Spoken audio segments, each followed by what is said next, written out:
اللهم صل على محمد وآل محمد. اعوذ باللہ من الشیطان الرجیم. بسم اللہ الرحمن الرحیم. الحمد للہ رب العالمین والصلاة والسلام علی اشرف الانبیاء والمرسلین وخاتم النبیین سیدنا و مولانا ابی القاسم محمد.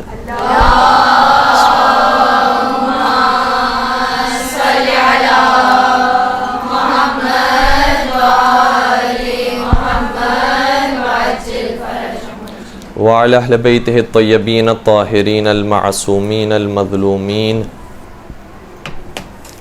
ولعنة الله على أعدائهم أجمعين. أما بعد فقد قال الله تبارك وتعالى في محكم كتابه المجيد والفرقان الحكيم.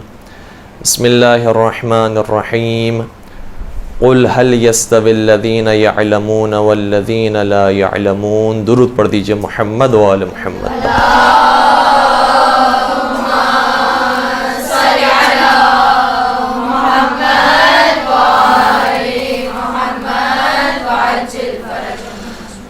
چھٹے سرکار، چھٹے وارث، چھٹے امام، امام جعفر صادق علیہ السلام کی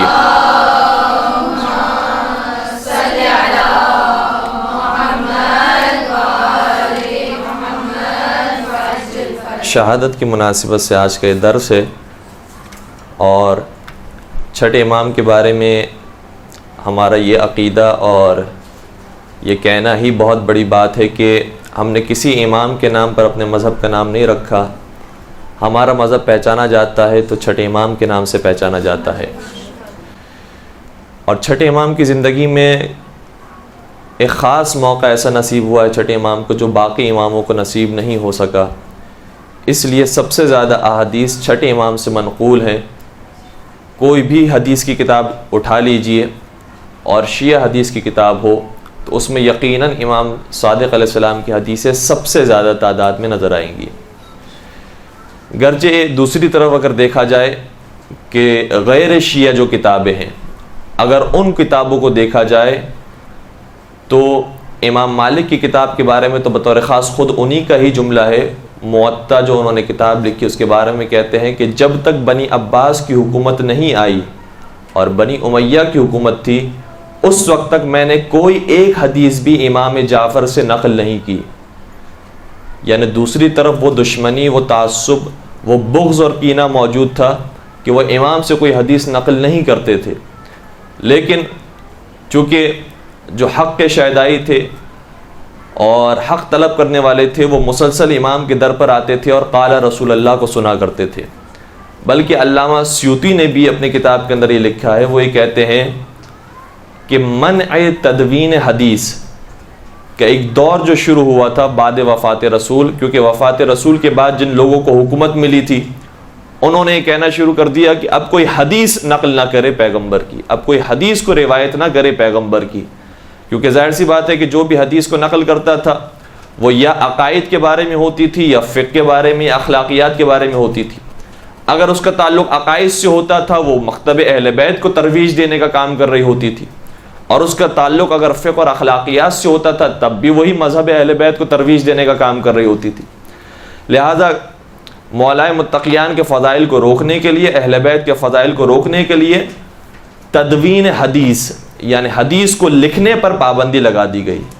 کوئی شخص حدیث کو نہیں لکھ سکتا. اگر حدیث کو لکھا گیا تو ویسی سزا دی جائے گی جیسے کسی ایک قاتل کو دی جاتی ہے، کسی ایک مجرم کو دی جاتی ہے، اور ممکن ہے کہ اسے ہلاک بھی کر دیا جائے، اسے شہید بھی کر دیا جائے.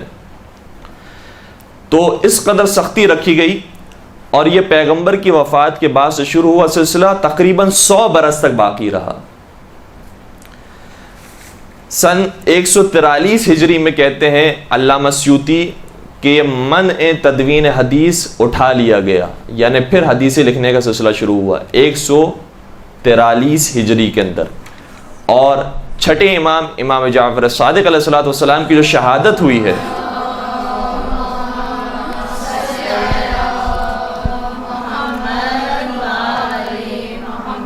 اگر کسی کا ذہن حاضر ہو تو بتائیے کون سے سن میں امام کی شہادت واقع ہوئی. سن 148 میں 143 میں منع حدیث کو اٹھایا گیا اور 148 میں یعنی 148 میں 5 سال کے بعد امام کی شہادت ہوئی. اور پھر وہ فرماتے ہیں کہ امام نے تو اپنی زندگی میں شروع ہی سے یعنی تقریباً 30 برس ہی سے، اور امام سے پہلے ان کے والد بزرگوار امام باقر علیہ السلام نے بھی حدیث رسول کا سلسلہ کبھی ختم نہیں کیا، منقطع نہیں کیا، بیان کرتے رہے. کبھی ممبر پر موقع ملتا تھا تو ممبر سے بیان کرتے تھے، کبھی کسی نشست میں موقع ملتا تھا تو وہاں بیان کرتے تھے، کبھی کسی ایک شخص کو موقع ملتا تھا تو وہاں بیان کرتے تھے. تو کبھی بھی ائمہ نے احادیث رسول کو بیان کرنے کا سلسلہ منقطع نہیں کیا، کیونکہ قرآن سمجھ میں آ ہی نہیں سکتا جب تک حدیث سمجھ میں نہ آئے. تو حدیث ہوگی تو پھر واضح کرے گی یہ قرآن کی آیت کس کی شان میں نازل ہوئی، کیا واقعہ پیش آیا تھا، شان نزول کیا تھا. تو اس اعتبار سے حدیثوں کا وہاں پر تو سلسلہ منقطع ہوا، لیکن ہمارے یہاں کبھی بھی سلسلہ منقطع نہیں ہوا اور جاری رہا. اور چھٹے امام کے زمانے میں شد و مت کے ساتھ اور بھرپور طریقے سے ہمیں احادیث نظر آتی ہیں. اور بہت بڑا منبع تھا حدیثوں کا کہ جو آج ہمیں بہت ایک قطرے کی صورت میں نظر آتا ہے. یعنی اگر کتب اربعہ کتاب کافی اور استفسار اور من لا یحظ الفقیہ اور تہذیب الاحکام اور جتنی دوسری کتابیں بہار الانوار وغیرہ جو بعد میں لکھی گئی، اگر ان سب کو بھی دیکھا جائے اور اس میں تلاش کیا جائے کہ امام صادق علیہ السلام کی حدیثیں کتنی تھی تو شاید اس کی تعداد 10,000 کے قریب ہوں گی. لیکن وہ 10,000 کی تعداد بھی آج ایک قطرہ ہے اس سمندر کے مقابلے میں کہ جو امام نے اپنے زمانے میں ارشاد فرمایا. کیونکہ امام نے جو ارشاد فرمایا اس کے بارے میں بعض راوی یہ کہتے ہیں کہ ہم نے امام سے 30,000 حدیثیں سنی، ہم نے امام سے 10,000 حدیثیں سنی. تو ایک راوی نے 10,000 حدیثیں سنی تھی، اور آج کل راویوں کی ساری احادیث ملائی جائے تو چھٹے امام تک صرف 10,000 احادیث پہنچتی ہیں. اب امام نے جو پالیسی اختیار کی اپنے زمانے میں وہ بہت اہم ہے، اور اتفاق سے آج کے زمانے میں پاکستان کے علاقے میں جہاں ہم اقلیت کے اندر ہیں وہاں پر شاید ہمیں یہی پالیسی ہے جو اختیار کرنا چاہیے. کیونکہ امام اپنے دور میں اقلیت میں تھے، امام کے چاہنے والے اقلیت میں تھے، آج ہم اقلیت میں ہیں. امام کے چاہنے والے اس زمانے میں امام کے قریب تھے، منبع علم سے قریب تھے، امام کی بات سننے اور سمجھنے والے تھے، ان پر جان قربان کرنے والے تھے. آج اگر یہ جذبہ ہمارے اندر بھی پیدا ہو جائے کہ جو امام کی احادیث کو نقل کرنے والا ہے، امام کے احکامات کو بیان کرنے والا ہے، اس کے حکم پر ہم اپنی زندگی گزارنا شروع کر دیں تو ہمارے لیے بھی بہت راہیں ہموار ہو جائیں گی اور انشاءاللہ شیعت ترقی کر سکے گی. 2 طریقے ہوتے ہیں باطل کا مقابلہ کرنے کے. بات کو میں بہت مختصر کرنا ہوں ورنہ بہت سارے طریقے ہو سکتے ہیں، اور بہت سارے طریقے انہی 2 طریقوں کے اندر شامل ہیں. 2 طریقے بنیادی طور پر ہوتے ہیں باطل کا مقابلہ کرنے کے. ایک طریقہ یہ ہوتا ہے کہ باطل کے روبرو ہو کر ہم مقابلہ کریں. باطل تلوار لے کر آیا ہے، ہم بھی تلوار نکال لیں. باطل جہاد کرنے کے لیے آیا ہے، مقابلہ کرنے کے لیے اس نے اسلحہ اٹھا لیا ہے، ہم بھی اسلحہ اور ہتھیار اٹھا کر اس کا مقابلہ کریں. اور اس طریقے سے اگر مقابلہ کیا جائے گا تو ظاہر سی بات ہے کہ جنگ کی کیفیت ہو جائے گی جو ہمیں کربلا کے میدان میں نظر آتی ہے. کربلا کے میدان میں یہی ہوا ہے کہ سامنے سے اگر یزیدی لشکر آیا ہے تو مولا حسین نے بھی پوری تیاری کے ساتھ ان کا مقابلہ کیا ہے. تو رو برو ہو کر مقابلہ کیا جاتا ہے. تو باطل کا مقابلہ کرنے کا طریقہ یہ ہوتا ہے کہ رو برو ہو کر مقابلہ کیا جائے. دوسرا طریقہ یہ ہوتا ہے کہ پشت بپشت ہو کر مقابلہ کیا جائے. اس نے ہم سے منہ موڑ لیا ہے، باطل ہماری بات نہیں سنتا، ہم بھی اس کی بات نہ سنیں، ہم بھی اپنا ہی کام کرتے جائیں. یہ طریقہ بھی قرآن مجید میں بیان ہوا ہے. سورہ کافرون کی آخری آیت لکم دینکم ولی دین، تمہارے لیے تمہارا دین، ہمارے لیے ہمارا دین. تم اپنا کام کرو، ہم اپنا کام کریں گے. مگر یہ اس وقت ہے کہ جب باطل ہمیں کام کرنے بھی دے. اب اس کے اندر بھی میں نے جیسے کہ عرض کیا کہ کئی ساری اور صورتیں نکلیں گی کہ پش بپش یہ بہت سادہ سا فارمولا نہیں ہے کہ سامنے والے بھی بڑے شریف ہیں، انہوں نے بھی پش کر لی، ہم نے بھی پش کر لی. نہیں، وہ تو پش سے ہم پر حملہ کریں گے. اگر ہم نے ظاہری طور پر پش کر لی اور یہ ارادہ کر لیا بس ساری زندگی وہ پش ہی کر کے بیٹھنا ہے تو وہ تو پش سے آ کر حملہ کریں گے، جو آج کل یہی ہو رہا ہے. تو 2 طریقے اگر بنیادی طور پر دیکھا جائے تو بنتے ہیں. ایک روبرو مقابلہ ہوتا ہے, ایک پش بپش مقابلہ ہوتا ہے. روبرو کے اندر جو خصوصیات ہے وہ کیا ہے؟ وہ یہ ہے کہ جب روبرو مقابلہ ہوتا ہے تو بہت جلدی فیصلہ ہو جاتا ہے, بہت جلدی فیصلہ ہو جاتا ہے کون ہارا کون جیتا. دوسری بات یہ کہ روبرو جب مقابلہ ہوتا ہے تو اس میں جانی نقصان بہت ہوتا ہے. ظاہر سی بات ہے, دونوں کے ہاتھوں میں تلواریں ہیں, دونوں کے ہاتھوں میں ہتھیار ہیں, یہ بھی ہتھیار چلائیں گے وہ بھی ہتھیار چلائیں گے, کچھ ان کے مارے جائیں گے کچھ ان کے مارے جائیں گے. لیکن تیسری بات یہ ہے کہ روبرو مقابلے کے اندر جب نتیجہ نکلتا ہے جو وقتی نتیجہ ہوتا ہے کہ مثال کے طور پر ایک لشکر جیت گیا دوسرا لشکر ہار گیا, ضروری نہیں ہے کہ جو وقتی نتیجہ نکلا ہے وہ دائمی نتیجہ بھی ہو. جیسے کہ کربلا میں ہوا, وقتی طور پر لشکر یزید بظاہر جیت گیا, تہہ تیغ کر دیا, سب کو قتل کر دیا, اسیر بنا لیا, لاشوں کو پامال کر دیا, سب کچھ کر دیا انہوں نے جیتنے کے لیے, لیکن آخر میں جو دائمی نتیجہ یہ نکلا وہ یہ نکلا کہ قیامت تک آنے والے نہ صرف مسلمان بلکہ ہر انسان یزید پر لعنت بھیجتا ہے, اور قیامت تک آنے والا ہر انسان حسین مظلوم کو سلام عرض کرتا ہے.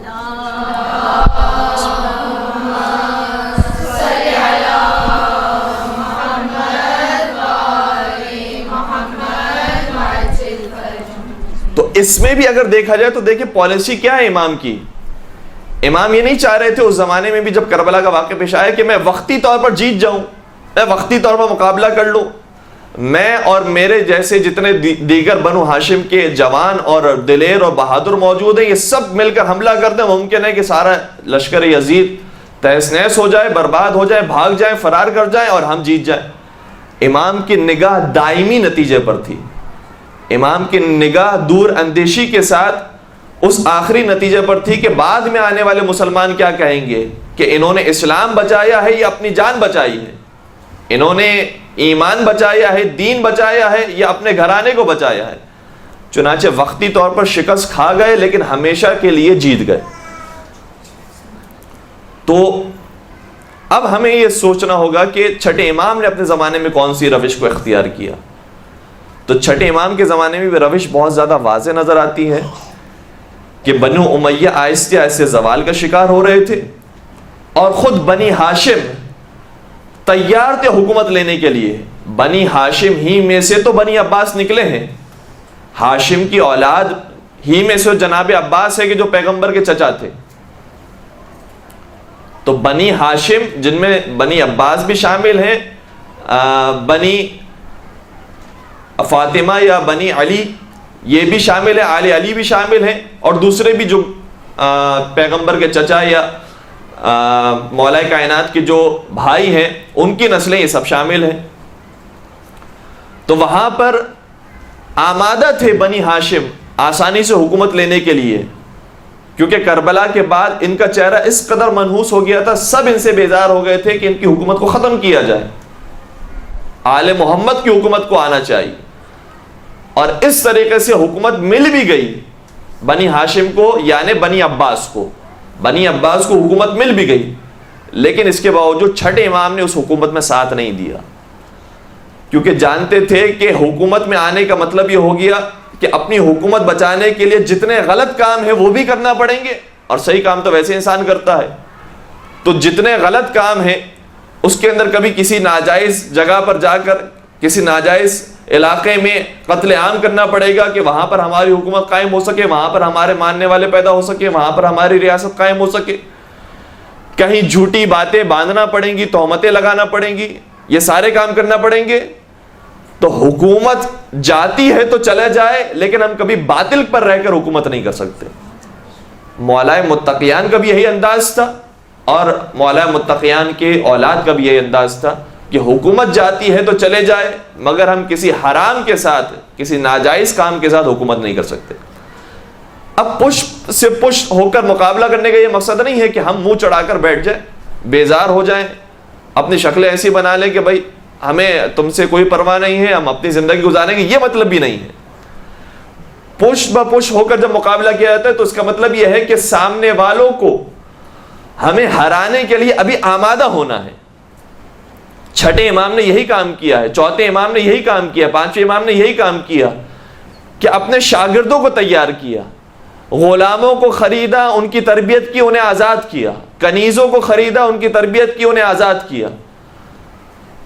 کئی سارے مقامات پر چوتھے امام سے لے کر 11ویں امام تک کے کئی سارے واقعات ایسے ملتے ہیں، راتوں میں نکلتے تھے کھانا تقسیم کرنے کے لیے اور وہاں پر کئی مرتبہ درس دے دیا کرتے تھے، حدیثیں بیان کر دیا کرتے تھے۔ تو پشت بہ پشت ہو کر مقابلہ کرنے کا مقصد یہ ہے کہ اپنے آپ کو تیار کرنا، آمادہ کرنا، مضبوط کرنا، تاکہ جب آئندہ مقابلہ ہو تو ہماری جیت ہو اور سامنے والے شکست کھا جائے۔ اگر بغیر تیاری کے ہم چلے جائیں مقابلہ کرنے کے لیے تو ظاہر سی بات ہے شکست کھا جائیں گے۔ لہذا تیاری ہوگی، بھرپور انداز سے ہمارے لوگ آمادہ ہوں گے تو پھر ہم کامیاب ہو سکیں گے۔ آج ہمارے افراد کبھی بھی کسی بڑی پوسٹ پر پہنچتے ہیں تو سب سے پہلے دشمن یہ چاہتا ہے کہ جو شیعہ کوئی بڑا وکیل بنا ہوا ہے، بڑا ڈاکٹر بنا ہوا ہے، بڑا عالم دین بنا ہوا ہے، بڑا دین کی خدمت کرنے والا، شیعہ عوام کی خدمت کرنے والا بنا ہے، تو سب سے پہلے اس پر وار کیا جائے، اسے قتل کر دیا جائے، کیونکہ وہ بھی جانتے ہیں کہ اگر یہ اندر سے مضبوط ہو گئے تو پھر ایک دن مقابلہ کرنے کے لیے تیار ہو جائیں گے۔ چنانچہ پشت بہ پشت مقابلہ کرنے کا بھی یہ مقصد نہیں ہے کہ انسان شکست کھا جائے اور پشت کر لے، بلکہ اس کا مطلب یہ ہے کہ آئندہ فتح یابی کے لیے کوشش کرے، آئندہ کی فتح یابی کے لیے زحمتیں اٹھائے اور محنت کرے۔ ایک درود پڑھ دیجیے گا محمد و آل محمد تک۔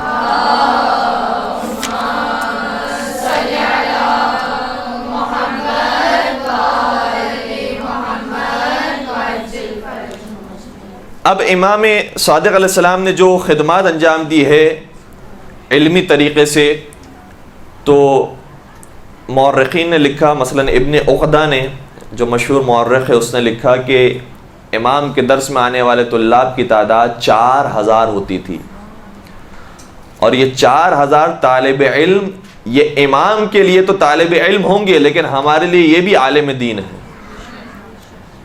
امام کے لیے تو شاگرد ہیں لیکن ہمارے لیے تو یہ شاگرد بھی استاد کے برابر ہے، کیونکہ انہی میں سے تو محمد ابن مسلم بھی نکلے ہیں، ہشام ابن حکم بھی نکلے ہیں، جابر ابن حیان بھی نکلے ہیں، یہ سب کے سب استاد ہیں۔ بلکہ آج ہم کیا دنیا والے کہتے ہیں جابر ابن حیان کو فادر آف کیمسٹری، تو فادر آف کیمسٹری کے فادر اور حقیقی استاد کا نام ہے امام صادق علیہ السلام۔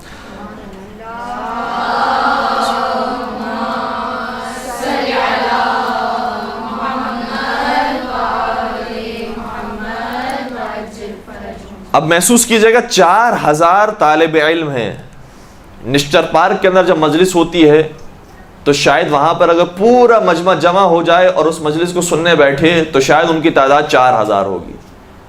اس قدر بڑا مجمع تھا امام کے اصحاب کا، ان کے شاگردوں کا۔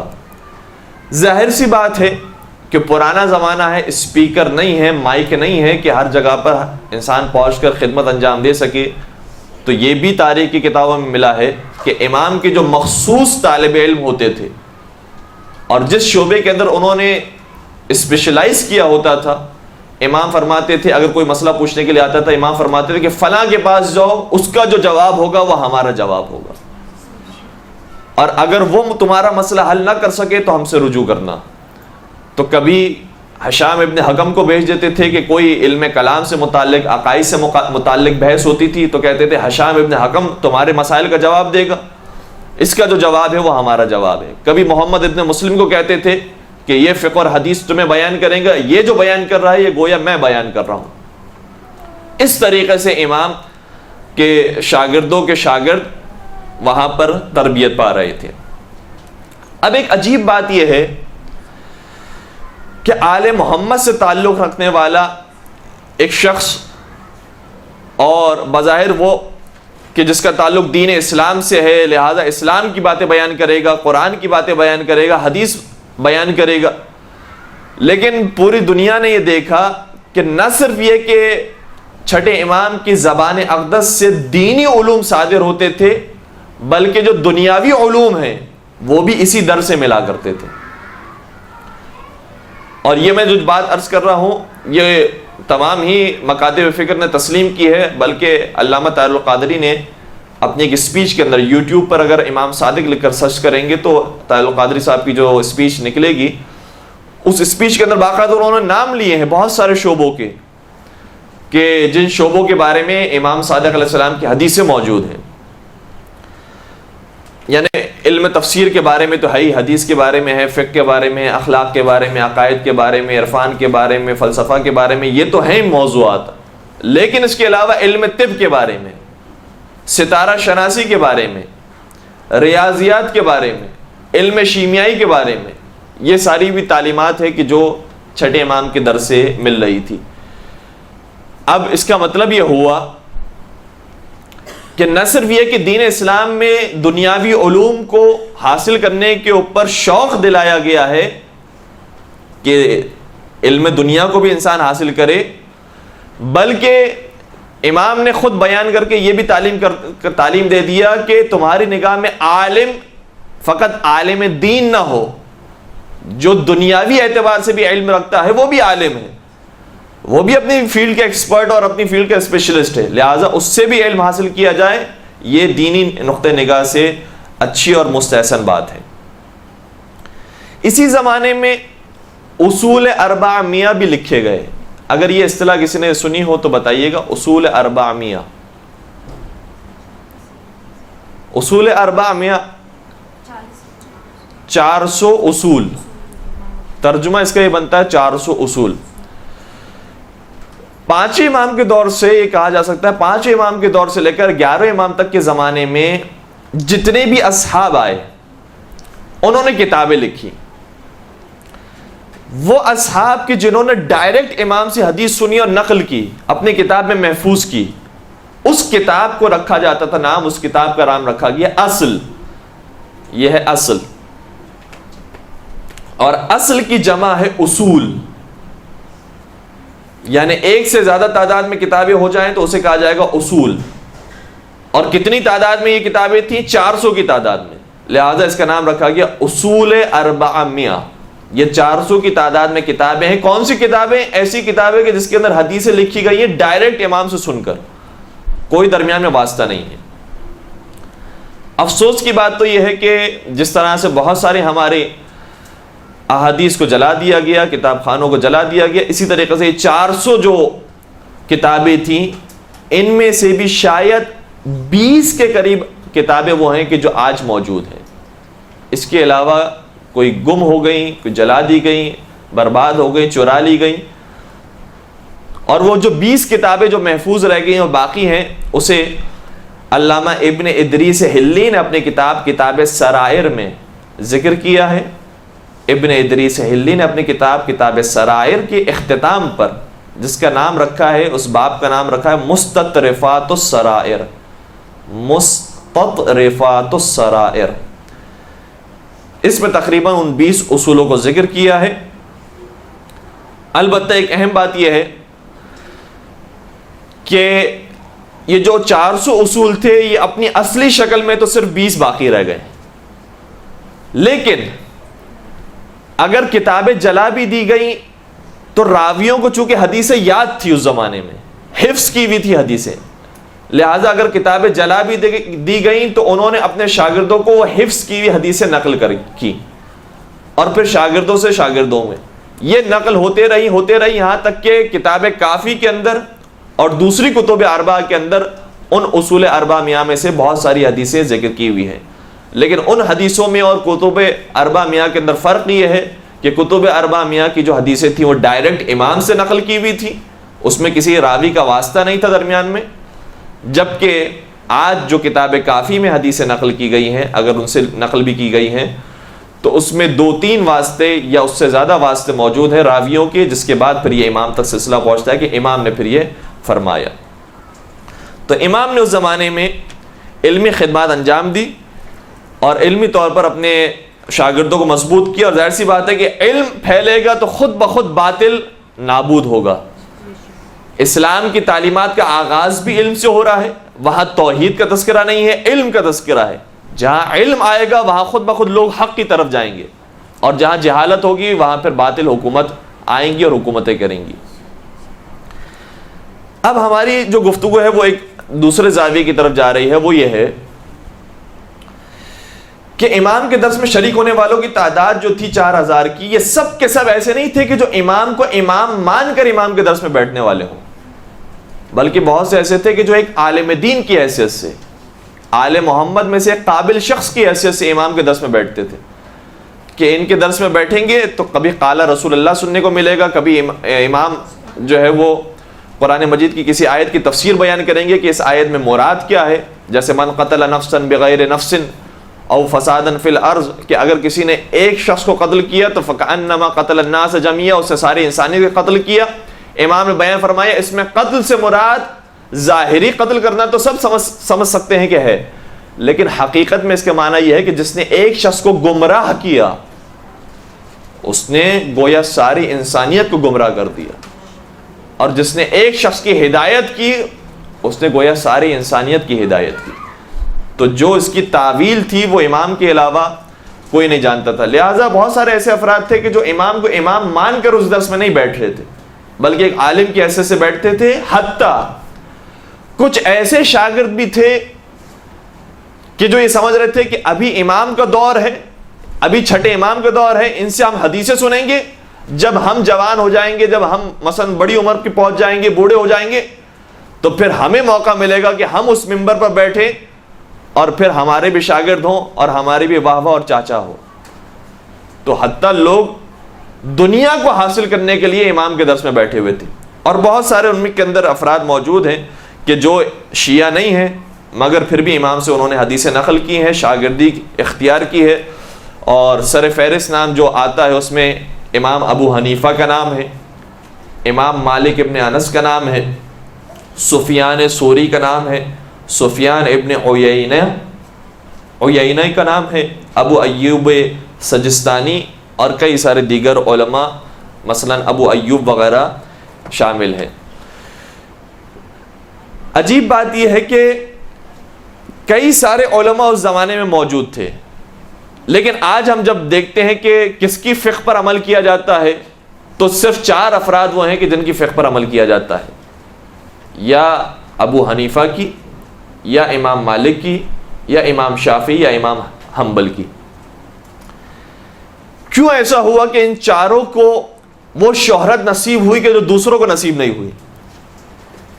اس میں مورخین نے اور علماء نے بیان کیا ہے کہ اس میں ان کا علمی کمال نہیں تھا کہ علمی اعتبار سے یہ بہت مضبوط بڑے طاقتور قسم کے ان کے سامنے جو بھی آئے اس کو بڑا لاجواب کر دیں، ایسی کوئی بات نہیں تھی، بلکہ حقیقت یہ تھی کہ حکومت وقت چونکہ ان کے ساتھ مل گئی اور حکومت وقت کے یہ مولوی بن گئے، لہٰذا حکومت وقت کا ساتھ دینے کی وجہ سے ان کا نام اوپر آ گیا اور ان کا نام مشہور ہو گیا۔ چنانچہ منصور دوانقی نے امام ابو حنیفہ کا سہارا لیا، امام مالک کا سہارا لیا، کیوں؟ تاکہ اہل بیت کے در سے لوگوں کو دور کیا جائے۔ ہمارے پاس بھی کچھ ایسے لوگ ہوں کہ جو قرآن اور حدیث بیان کریں تاکہ لوگ اہل بیت کے پاس جا کر قرآن و حدیث نہ سنیں، لہٰذا منصور دوانقی نے مثلا ان کا ساتھ دیا۔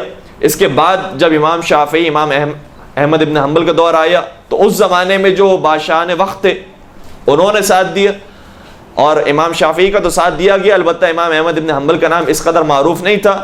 بعد میں جب سعودی عرب کی حکومت قائم ہوئی اور آج آپ دیکھیں گے کہ پوری دنیا میں فقہ حنبلی کے جہاں سب سے زیادہ پیروکار ہیں اور میجورٹی کے اندر جو لوگ موجود ہیں فقہ حنبلی کے، وہ صرف سعودی عرب کے اندر ہیں اور کسی جگہ پر نہیں ہے۔ امام شافعی کے پیروکار مختلف جگہوں پر نظر آئیں گے۔ امام شافعی کے پیروکار ملیشیا اور انڈونیشیا کے اندر بھی ہیں، شمالی افریقہ کے اندر بھی ہیں، شمالی افریقہ سے بلکہ افریقہ مشرق یعنی مراکش کے اندر اور اس کے قریب کے جو ممالک ہیں اس کے اندر امام شافعی کے پیروکار ہیں، اور یمن کے اندر موجود ہیں امام شافعی کے پیروکار۔ اسی طریقے سے جو حنفی فقہ پر عمل کرنے والے ہیں وہ بر صغیر کے اندر موجود ہیں۔ بر صغیر کے علاوہ یعنی پاکستان، ہندوستان، افغانستان، یہاں کے علاوہ بھی جو اوپر کے ممالک ہیں کہ جو روس کی آزادی کے بعد یہ بھی آزاد ہوئے، ازبکستان اور قازقستان وغیرہ، وہاں پر موجود ہیں۔ امام مالک کے جو پیروکار ہیں وہ شمالی افریقہ کے اندر موجود ہیں، مختلف ممالک کے اندر، الجزائر کے اندر موجود ہیں، مثلا سوڈان کے اندر موجود ہیں، نائجر کے اندر غالباً موجود ہیں، اور جو شمالی افریقہ کے اندر ممالک ہے اس کے اندر موجود ہیں۔ تو باقی جو فقہ ہیں ان کے تو پیروکار پھر بھی زیادہ تعداد میں ہیں، لیکن امام احمد ابن حنبل کے پیروکار صرف سعودی عرب کے اندر میجورٹی کے اندر ہیں، باقی جگہوں پر نہیں ہے۔ تو خیر بیان کرنے کا مقصد یہ تھا کہ یہ جو 4 نام مشہور ہوئے ہیں اس میں صرف ان کا علمی کمال نہیں ہے، بلکہ حقیقت یہ ہے کہ حکومت وقت نے ان کا ساتھ دیا، انہیں مشہور کیا، لہذا ان کا نام آگے آ گیا، اور آج انہی کے پیروکار صرف ہمیں نظر آتے ہیں۔ ورنہ ابو یوسف کا نام خود ابو حنیفہ کے زمانے کے اندر موجود ہے، ابو یوسف کا نام، لیکن آج اس کے پیروکار نہیں ملتے۔ اب ایک عجیب بات یہ ہے جو ابو حنیفہ کے بارے میں، وہ یہ ہے کہ ابو حنیفہ کی اگر آپ باتیں کتابوں کے اندر پڑھیں گے تو محسوس ہوگا کہ ابو حنیفہ نے تو کئی سارے فضائل اہل بیت کے بیان کیے ہیں، پنجتن پاک سے بڑی محبت کا اظہار کیا ہے، کئی دفعہ اس نے کہا ہے کہ مثال کے طور پر اہل بیت سے مراد پیغمبر اکرم کی ذات گرامی اور علی، فاطمہ، حسن اور حسین علیہ السلام ہے، کئی دفعہ بیان کیا ہے۔ آخر اس کی وجہ کیا ہے کہ ابو حنیفہ تو مخالف ہے چھٹے امام کا، اس کے باوجود اس قدر تعریف کی پنجتن پاک کی، اس کی کیا وجہ ہے؟ اس کی وجہ یہ ہے کہ ابو حنیفہ اصل میں تعلق رکھتا ہے ایران کے ایک علاقے سے کہ جہاں سے اس کے دادا کو گرفتار کیا گیا اور مدینے لایا گیا، اور مدینے میں خلیفہ ثانی کی حکومت میں جب اس کے دادا کو پیش کیا گیا تو مولا متقیان تھے کہ جنہوں نے اس کے دادا کو خرید کر اسے آزاد کیا، اور علی کے نام پر ابو حنیفہ کے دادا کو آزاد کیا گیا، لہٰذا وہ علی سے محبت رکھنے والا تھا، لہٰذا وہ علی کے فضائل بیان کرنے والا تھا۔ لیکن اگر انسان ایک امام سے محبت رکھتا ہو اور دوسرے امام سے نفرت رکھتا ہو، ایک امام کے فضائل بیان کرنے والا ہو اور دوسرے امام کے نعوذ باللہ رذائل بیان کر رہا ہو یا نعوذ باللہ ان کے بارے میں دشنام بکتا ہو، تو اہل بیت صرف 5 ہستیوں کا نام، 3 ہستیوں کا نام نہیں ہے، اہل بیت 12 کی 12 ہستیوں کا نام۔ لہذا اگر کوئی پہلے سے بغض رکھتا ہو اور آخری سے محبت کرتا ہو وہ بھی جہنم کے اندر ہے، اور جو پہلے سے محبت رکھتا ہو لیکن آخر سے بغض رکھتا ہو وہ بھی جہنم کے اندر۔ چنانچہ ابو حنیفہ کے جو دادا جن کا نام ذکر کیا جاتا ہے زوتی یا زوتی یا زوتا، زے سے ہے، زے واو توئیں الف یا توئیں اور یہ، آزاد کیے جب مولا متقیان نے ایران سے، چونکہ یہ آزاد ہو کر آیا تھا، ایران میں نوروز منائی جاتی تھی، ایک دن اس نے آ کر امام کی خدمت میں مٹھائی بھی پیش کی، امام خوش ہوئے، دعائیں دی، کہا کہ کیا دن ہے آج کا کہ جس دن آج تم مٹھائی لے کر آئے ہو؟ بتایا گیا کہ آج عید نوروز ہے ہمارے یہاں۔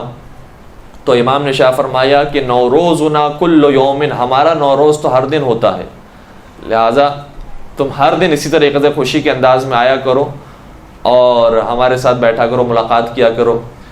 پھر جب زوتی کا بیٹا ثابت پیدا ہوا، ثابت بھی اسی طریقے سے پنجتن پاک سے محبت رکھنے والا تھا، اس کے بعد جب پیدا ہوا ابو حنیفہ کا حقیقت میں نام کیا ہے؟ ابو حنیفہ کی ایک مشہور جملہ ہے جو اس نے کہا ہے، اگر وہ جملہ ذہن میں ہوگا تو خود بخود نام بھی ذہن میں آ جائے گا۔ ایک جملہ ہے کہ جو خلیفہ ثانی نے کہا تھا، لولا علی لہلک عمر۔ جی یہ تو خلیفہ ثانی کا جملہ ہے کہ اگر علی نہ ہوتے تو عمر ہلاک ہو جاتا۔ ابو حنیفہ کا بھی یہی جملہ ہے، ابھی اگر امام جعفر صادق علیہ السلام نہ ہوتے تو میں ہلاک ہو جاتا۔ تھوڑا سا اس سے ملتا جلتا جملہ ہے۔ ابو حنیفہ نے کہا کہ لولا السنتان لہلک النعمان، اگر 2 سال امام جعفر صادق کی شاگردی میں نہ ملتے تو نعمان ہلاک ہو جاتا۔ ابو حنیفہ کا اصلی نام ہے نعمان بن ثابت بن زوتی، نعمان بن ثابت۔ تو پھر نعمان جب پیدا ہوا تو حتیٰ یہ ابو حنیفہ 5 امام کے درس میں بیٹھا کرتا تھا، اور 5 امام کی وفات کے بعد جب 6 امام کو 5 امام کا منبر نصیب ہوا اور شاگردوں کی تعداد نصیب ہوئی تو حسد اور بغض کی وجہ سے 6 امام کو یہ چھوڑتا ہے، درس سے نکلتا ہے اور اپنا ایک درس قائم کرتا ہے کوفے میں جا کر۔ مدینہ میں اس نے کچھ عرصہ گزارا ہے لیکن پھر کوفہ چلا جاتا ہے اور وہاں جا کر حماد ابن ابی سلیمان اس کے درس میں شرکت کرتا ہے. جب وہ مر جاتا ہے تو اس کا منبر امام ابو حنیفہ نے سنبھالا ہے. جبکہ اب یہ بھی بات نکلی ہے تو عرض کر دوں کہ حماد ابن ابی سلیمان کئی مرتبہ اپنے جملوں کے اندر یہ کہہ چکے ہیں کہ میرا نالائق طالب علم ہے, یہ میرا نالائق شاگرد ہے, حتیٰ کافر اور زندیق کا لفظ استعمال کیا ہے. لیکن اس کے باوجود یہ وہاں پر منبر حاصل کرتا ہے. تو ابو حنیفہ پانچویں امام کا تو شاگرد رہا ہے بھرپور طریقے سے, چھٹے امام کی بھی شاگردی اختیار کی ہے 2 سال, اور خود یہ کہنے والا ہے کہ اگر وہ 2 سال نہ ہوتے تو میں ہلاک ہو جاتا. اس کا مطلب وہاں سے بھی کسب فیض کیا ہے, لیکن جو حسد امام سے تھا اس کی وجہ سے یہ چھٹے امام کو دشمن بن گیا اور چھٹے امام سے مخالفت کرنے لگا. کئی مرتبہ اس نے مخالفت کا اظہار کیا. یہ بھی ایک عجیب نقطہ ہے کہ چھٹے امام کی جو ولادت ہوئی ہے وہ کون سی سن میں ہوئی ہے؟ سن 80 ہجری میں. اور امام ابو حنیفہ کی ولادت بھی ہوئی ہے سن 80 ہجری میں. تو امام صادق علیہ السلام اور امام ابو حنیفہ ہم عمر تھے, ایک ہی عمر کے تھے. اور ظاہر سی بات ہے کہ جب ایک ہی عمر کا ہوتا ہے ایک انسان تو پھر اس سے جیلسی زیادہ ہوتی ہے کہ یہ مجھ سے ترقی کر گیا, یہ مجھ سے آگے نکل گیا, اس کے تو بہت شاگرد ہیں, اس کے تو بڑے چاہنے والے ہیں, اس کے تو درس میں بہت لوگ آنے والے ہیں, ہر جگہ پر چاچا ہو رہی ہے اور مجھے کوئی جانتا نہیں ہے. میں نے بھی جبکہ وہیں پر ہی درس حاصل کیا ہے, 5 امام کے درس میں بھی بیٹھا ہوں, یہ بھی بیٹھا کرتے تھے, لیکن اسے یہ نہیں معلوم کہ چھٹے امام کو جو علم حاصل ہوا ہے وہ صرف درس سے حاصل نہیں ہوا, وہ خدا کے طریقے سے حاصل ہوا.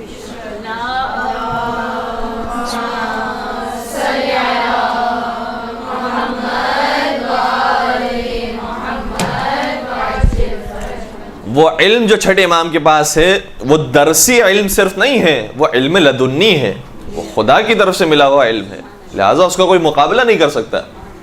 چنانچہ اپنے آپ کو جھکانے کے بجائے, سر تسلیم ہونے کے بجائے کھڑا ہو گیا اور کہنے لگا میرا بھی ایک درس ہوگا. اور وہاں پر علل اعلان مخالفت کیا کرتا تھا بہت سارے مسائل کے اندر, جو آپ نے واقعات بھی سنے, مثلا بہلول کا واقعہ کہ اعتراض مثلا کیا کرتا تھا کہ فلاں فلاں نظریے سے مجھے اختلاف ہے کہ جو جعفر صادق کے ہیں اور میرا اس کے بارے میں یہ نظریہ ہے. مجھے پورا واقعہ نقل نہیں کرنا کیونکہ بہت مرتبہ سنا ہوا واقعہ ہے.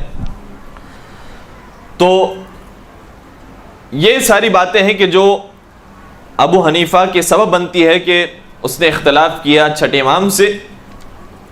اور منصور دوانقی نے بھی ایک مرتبہ ابو حنیفہ سے کہا کوفہ, بلکہ منصور دوانقی بغداد کے اندر جب موجود تھا یا شاید عراق کے کسی علاقے کے اندر, تو وہاں بلکہ ایک علاقے کا نام بھی ملا ہے ہیرا, ہے سے بڑے ہے سے, ہیرا کے علاقے میں جب موجود تھا تو ابو حنیفہ سے کہا کہ تم 40 مشکل ترین سوالات کو تیار کر کے آؤ, کیونکہ میں جعفر صادق کو دعوت دینے والا ہوں, بہت چرچا ہو چکا جعفر صادق کا, میں چاہتا ہوں کہ تم مشکل ترین سوالات جب ان کے سامنے رکھو اور وہ لاجواب ہو جائیں, کہیں کہ لا ادری مجھے نہیں معلوم ہے, تو لوگوں کو پتہ چل جائے کہ ہم کس کے پاس جا کر درس حاصل کر رہے تھے کہ جس کو ابو حنیفہ بھی سوال کرے تو جواب نہیں آتا.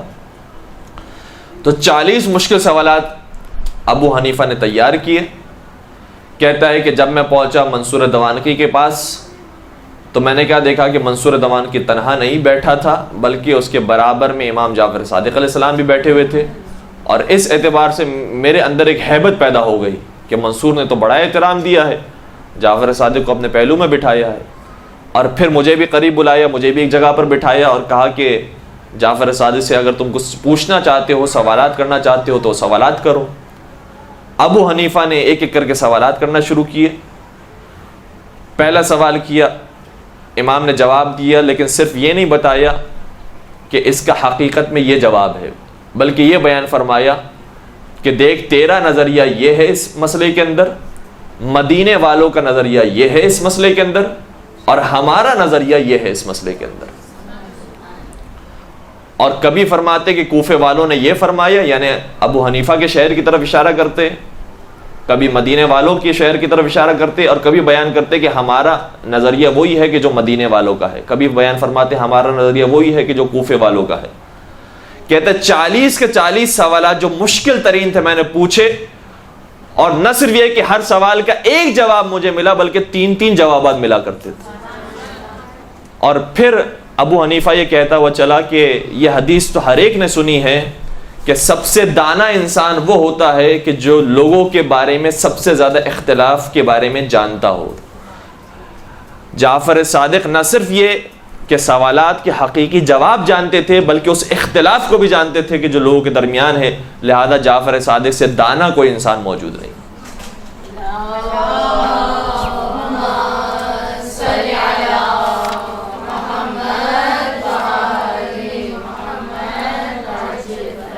اور یہ صرف ایک موقع نہیں ہے، کئی مواقع پر جب بھی اہل بیت کی توہین کرنے کی کوشش کی گئی تو عجیب بات یہ تھی کہ توہین کے بجائے اہل بیت کی فضیلت لوگوں کے سامنے آشکار ہو جاتی. کئی اماموں کی توہین اس طریقے سے کرنے کی کوشش کی گئی، لیکن ہر جگہ پر جب بھی اہل بیت کے فضائل کو، رتبے کو کم کرنے کی کوشش کی گئی، ان کا رتبہ کبھی کم نہیں ہوا بلکہ جتنا دبایا گیا اتنا ہی ابھرتا چلا گیا. ہر امام کی زندگی کے کئی سارے مختلف پہلو ہوا کرتے تھے، جس طریقے سے چھٹے امام کی زندگی کے بھی پہلو تھے. ہم عام طور پر ہر امام کو صرف ایک ہی پہلو اور ایک ہی زاویے سے پہچانتے ہیں. مثال کے طور پر مولائے متقیان کا جب تذکرہ ہوتا ہے تو عام طور پر ان کی شجاعت کی بات کی جاتی ہے. فلاں جنگ میں انہوں نے کتنے لوگوں کو واصل جہنم کیا، کس طریقے سے مولائے متقیان تلوار چلایا کرتے تھے کہ 2 نیم ہو جاتے تھے لوگ، اور جو تلوار مولا متقیان کو نصیب ہوئی وہ جبرائیل امی آسمان سے لے کر آئے. اور ان کے جو شجاعت سے متعلق واقعات تھے، کراریت اور غیر فراریت سے متعلق جو باتیں تھیں وہ عام طور پر بیان کی جاتی ہیں. جب سرکار امام حسن کا تذکرہ ہوتا ہے تو ان کی سلو کے بارے میں تذکرہ کیا جاتا ہے، امام حسین کی جنگ کے بارے میں تذکرہ ہوتا ہے، مولا سید سجاد کی نمازوں کی عبادت گریے کے بارے میں تذکرہ ہوتا ہے. تو ہم عام طور پر ہر امام کے ایک سب سے زیادہ بارز، واضح اور آشکار پہلو کو جانتے ہیں اور دوسرے جتنے پہلو ہیں ان پر ہماری نظر نہیں ہوتی، جبکہ ہر انسان کی زندگی کے اندر کچھ ایسے پہلو ہیں کہ جس سے پردہ پوشی کی ہی نہیں جا سکتی. ایک انسان کی انفرادی زندگی ہے، انفرادی زندگی کے اندر اس کی ساری عبادتیں، نمازیں، اس کا اپنے آپ سے اور اپنے اور خدا کے درمیان جو تعلق ہے وہ اس زندگی کے اندر موجود ہوتا ہے. پھر انسان کی ایک خاندانی زندگی ہے، ازواج، اولاد، بھائی بہن، رشتہ دار، ان سے کیا تعلق تھا امام کا. پھر اسی طریقے سے سیاسی زندگی کیا تھی، امام کا حاکم وقت کے ساتھ کیسا رویہ تھا، جو حکومت کے اندر افراد تھے ان کے ساتھ کیسا رویہ تھا، کیا امام نے اپنے چاہنے والوں کو حکومت کے اندر جانے کی ترغیب دلائی یا نہیں دلائی. پھر امام کا ایک علمی پہلو ہے کہ امام نے علمی طور پر کیا کیا خدمات انجام دی، کتنے اصحاب ان کے پیدا ہوئے، کتنی انہوں نے کتابیں لکھی، امام نے کتنی روایات بیان کی، کتنے لوگوں کو لاجواب کیا، کتنے مناظرے کیے. یہ ایک پہلو ہے.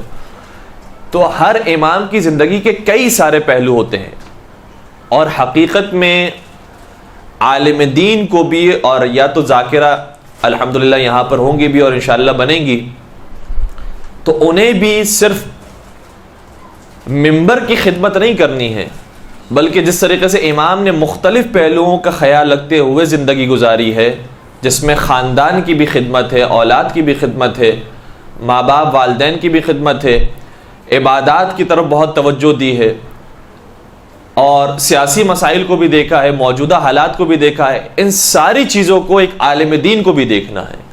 اس کی ذمہ داری سے ممبر تک محدود نہیں ہو جاتی، بلکہ زندگی کے ہر شعبے میں اسے اپنی ذمہ داری ادا کرنی ہے. چھٹے سرکار کے بارے میں ابو حنیفہ ہی کا جملہ ہے، بلکہ ابو حنیفہ کا نہیں، امام مالک کا جملہ ہے، جو خود اس بات پر دلالت کرتا ہے کہ امام صرف علمی میدان میں آگے نہیں تھے بلکہ دوسرے میدانوں کے اندر بھی سر فہرست تھے، اور امام کا کوئی مد مقابل نہیں تھا.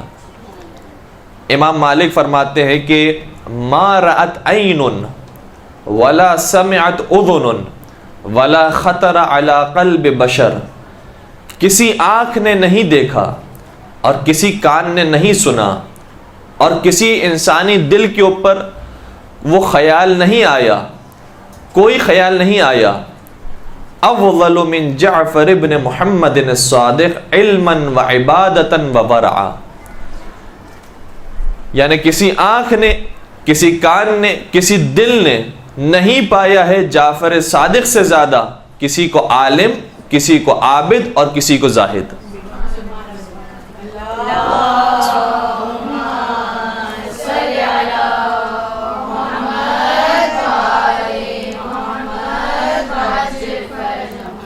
صرف امام عالم نہیں ہیں کہ انہوں نے علمی میدان میں سب کو شکست دے دی، نہیں، عملی میدان میں بھی سب کو شکست دی ہے۔ ان سے بڑا سخی کوئی نہیں، ان سے بڑا شجاع کوئی نہیں، ان سے بڑا عابد کوئی نہیں، ان سے بڑا بردبار حلیم کوئی نہیں۔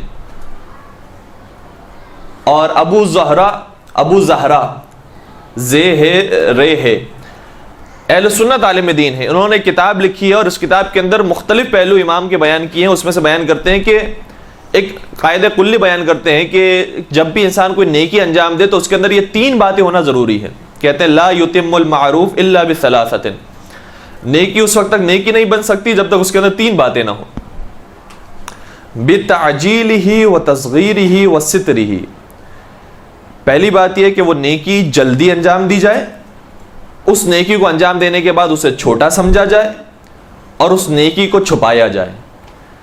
کہتے ہیں کہ چھٹے امام جب کوئی نیکی انجام دیتے تھے، کسی کی مدد کرتے تھے، تو ان تینوں باتوں پر بدرجہ اتم عمل کرتے تھے۔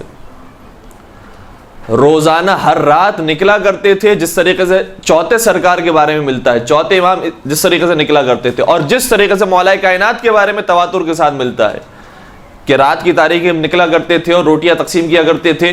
آج اگر کسی عالم دین کے بارے میں بتایا جائے کہ وہ یہ کام کرتے ہیں تو بڑا تعجب ہوگا ہمیں کہ ہم نے تو انہیں ممبر پر سنا تھا، یہ کام کرتے ہوئے تو کبھی کسی کو نہیں سنا کہ کوئی شخص ممبر پر بھی اس طرح سے علم تقسیم کرنے والا ہو اور رات کی تاریخ میں رزق کو بھی تقسیم کرنے والا ہو۔ تو ہم نے محدود کر دیا ہے عالم دین کو، یا دین کی جو خدمت کرنے کے لیے نکلے ہیں ان کو محدود کر دیا ہے صرف علمی باتوں کے اندر اور علمی میدان کے اندر، جبکہ چھٹے امام علمی میدان میں بھی سر فہرست تھے، عملی میدان میں بھی سر فہرست تھے۔ رات کی تاریکی میں نکلا کرتے تھے، ہر رات یہ عمل انجام دیا کرتے تھے، روٹیاں تقسیم کیا کرتے تھے، حتیٰ روٹیوں کے علاوہ کبھی جو ہے وہ پانی کے برتن اور ظروف کے ساتھ وہ نکلا کرتے تھے، گوشت وہ بھی بانٹا کرتے تھے۔ یہ ساری چیزیں امام تقسیم کیا کرتے تھے اور پھر اس طریقے سے دیتے تھے کہ لینے والوں کو پتہ نہیں چلتا تھا کہ دینے والا کون ہے۔ جیسے ہم سنتے ہیں مولا متقیان کی شہادت ہوئی تو یتیموں کو احساس ہوا کہ اچھا یہ ہماری یتیم پروری کرنے والا تھا، اسی طریقے سے چھٹے امام کی جب شہادت ہو گئی تو پھر لوگوں کو پتہ چلا اچھا جعفر صادق تھے جو آتے تھے اور ہماری مدد کرتے تھے۔ اور یہ ہر امام کے بارے میں تقریباً ملتا ہے۔ تو ہمیں بھی اپنے کاموں کو صرف علمی میدان میں آگے نہیں بڑھانا ہے، انشاءاللہ ہر میدان کے اندر امام کی سیرت پر عمل کرنا ہے۔ ایک عجیب واقعہ ملتا ہے کہ امام ایک مرتبہ اپنے غلام کو حکم دیتے ہیں کہ فلاں کام پر جانا اور فلاں کام انجام دے کر آنا۔ وہ کام یعنی وہ غلام ایسا تھا کہ جو عام طور پر سستی کیا کرتا تھا اور یہ سمجھتا تھا کہ بھائی یہ عالم ہے، یہ ایک اچھے نیک شریف انسان ہے، اور ہر شریف انسان کو یہ دھوکہ ملتا ہی ہے کہ جو کاہل قسم کے افراد ہوتے ہیں وہ انہیں بیوقوف بناتے ہیں۔ امام ایک مرتبہ اسے کام دینے کے بعد اس کے پیچھے پیچھے چلنے لگتے ہیں، یعنی اسے تو خبر نہیں ہوتی، وہ ایک جگہ پر نکل جاتا ہے، جا کر آرام کرنے لگتا ہے، سو جاتا ہے۔ امام باقاعدہ اس کے سرانے پہنچتے ہیں، جب اسے اس حالت میں دیکھتے ہیں تو ہمارا آپ کا طریقہ تو یہی ہوگا، اگر شریفانہ انداز بھی ہو کہ بھائی اٹھو، تو میں کسی کام کے لیے بھیجا تھا میں نے۔ امام یہ کہنے کے بجائے، اسے بیدار کرنے کے بجائے اس کے اوپر پنکھا چلاتے ہیں، اسے ہوا دیتے ہیں، اور جب وہ مکمل اپنی نیند پوری کر چکا ہوتا ہے اور بیدار ہوتا ہے تو دیکھتا ہے کہ امام میرے سرانے موجود ہے۔ معذرت خواہی کرتا ہے، امام یہ فرماتے ہیں کہ ایسا نہیں ہو سکتا کہ رات بھی تمہاری ہو اور دن بھی تمہارا ہو، رات میں بھی تم سو جاؤ اور دن میں بھی تم سو جاؤ، آرام کرو. ایسا ہونا چاہیے کہ رات اگر تمہاری ہے تو دن کم از کم ہمارا ہو. یعنی غلام ہے اور غلام کے ساتھ جیسا سلوک کرنا چاہے انسان کر سکتا ہے. اور واقعاً اس زمانے میں غلاموں کے ساتھ بہت بے دردی کے ساتھ سلوک کیا جاتا تھا. اس کے اعضاء کو گویا اس کے اعضاء نہیں اپنے اعضاء سمجھا جاتا تھا کہ ہم جیسے کاٹنا چاہیں، جیسے اس کے ساتھ سلوک کرنا چاہے کرتے تھے. امام اتنا خیال رکھ رہے کہ بھئی رات تمہاری ہو سکتی ہے، تم رات میں آرام کر سکتے ہو، لیکن دن تو ہمارا ہے، دن میں تو جو ہم نے کام دیا ہے وہ انجام دو. یہ بردباری امام کے اندر موجود تھی. تو صرف علمی میدان میں آگے نہیں ہے، عملی میدان بھی امام کا نظر آتا ہے. ایک مرتبہ ایک شخص کے بارے میں ہے کہ امام کو بہت سب و شتم کیا کرتا تھا، دشنام دیتا تھا. امام کو جب پتہ چلا تو امام نماز پڑھنے کے لیے گئے اور عام نماز سے زیادہ طولانی نماز پڑھی، اور پھر بیان کیا کہ یہ میں نے نماز اس کی مغفرت کے لیے پڑھی ہے، اور پھر دعائے مغفرت مانگی.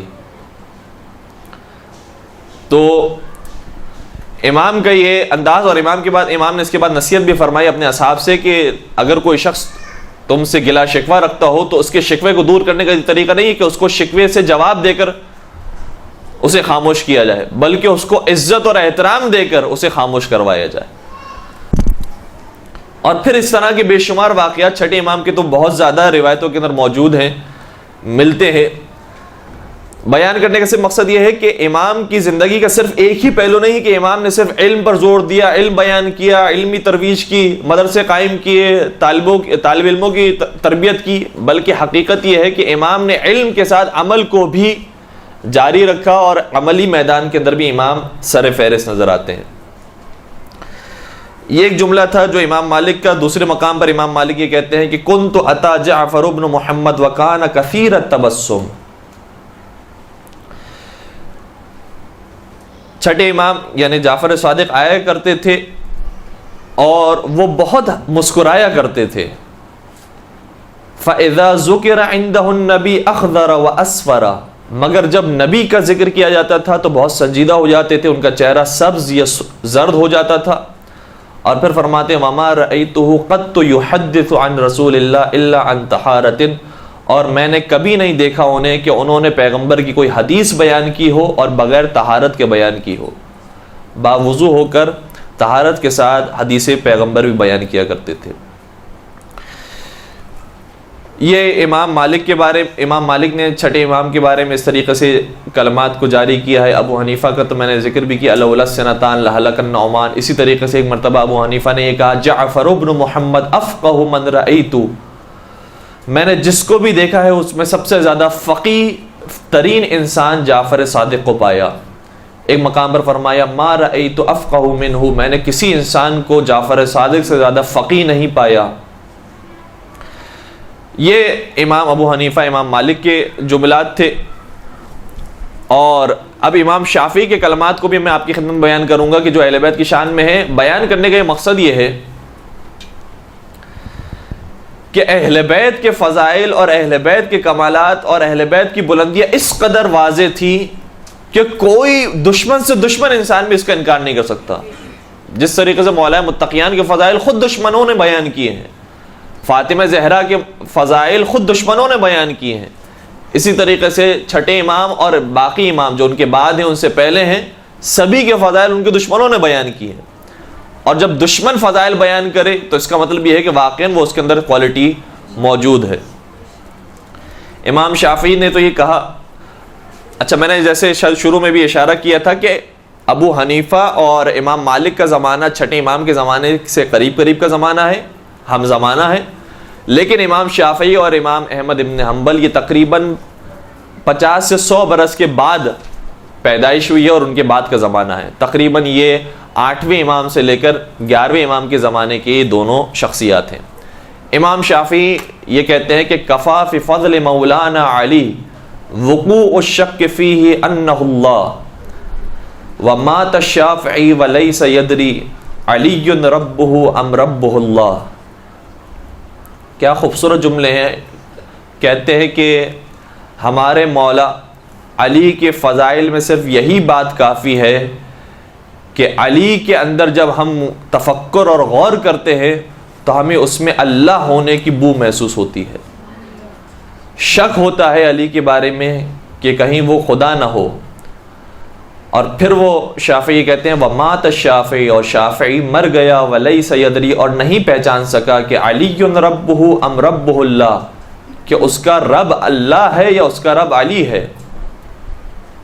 یہ جملے جو شافعی نے کہے ہیں یہ فضائل مولا کائنات میں بہت بڑے جملے ہوں گے، لیکن ہمارا یہ عقیدہ نہیں ہے کہ ہم مولا کائنات کو نعوذ باللہ خدا مانتے ہوں.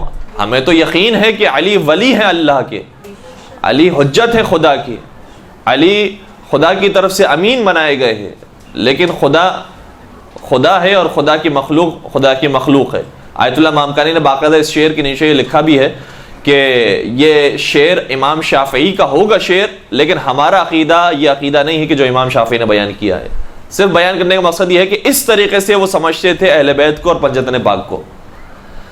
پھر ایک مقام پر کہتے ہیں کہ لو کان رفضا حب آل محمد فلیشہد الثقلان انی رافض ان کان حب الولی رفضا فاننی ارفض العباد. اگر آل محمد کی محبت انسان کو رافضی بنا دیتی ہے یعنی شیعہ بنا دیتی ہے، اس زمانے میں شیعوں کو رافضی کہا جاتا تھا کہ یہ منحرف ہو گئے، کہ اگر آل محمد کی محبت انسان کو رافضی بنا دیتی ہے تو جن اور انس گواہ رہے کہ میں سب سے بڑا رافضی ہوں، میں رافضی ہوں. اور کسی نے جب سوال کیا امام شافعی سے کہ ما تقول فی علی، آپ علی علیہ السلام کے بارے میں کیا کہتے ہیں، تو فرمایا ما اقول فی شخص اجتمعت له ثلاثۃ مع ثلاثۃ، میں اس شخص کے بارے میں کیا کہوں کہ تین باتوں کے ساتھ جس میں جمع ہو گئی. لا یجتمعن قط لاحد من بنی آدم، وہ تین باتیں جو تین باتوں کے ساتھ جمع ہوئی ہیں وہ اولاد آدم میں سے کسی انسان میں جمع نہیں ہو سکتی. وہ تین باتیں کیا ہیں جو جمع ہوئی ہیں؟ فرمایا الجود مع الفقر، علی غریب تھے مگر سخاوت کیا کرتے تھے. الشجاعت مع الرأی، علی سب سے بڑے دلیر بھی تھے اور سب سے بڑے عقل مند بھی تھے. اور فرماتے ہیں العلم مع العمل، علی سب سے بڑے عالم بھی تھے اور اپنے علم پر عمل کرنے والے بھی تھے. اور پھر آخری ایک شعر جو بڑا خوبصورت لگتا ہے مجھے، اور اس کے بارے میں باقی فارسی شعراء نے بھی کچھ کلام کیا ہے، بات طولانی ہو جائے گی، صرف اس اسٹیج پر میں مکمل کروں. شافعی یہ کہتے ہیں کہ انا عبد لفتى انزل فیہ حل اتا الی متی اکتمہ الی متی. کہتے ہیں کہ میں تو غلام ہوں اس جوان کا کہ جس کی شان میں حل اتا نازل ہوئی.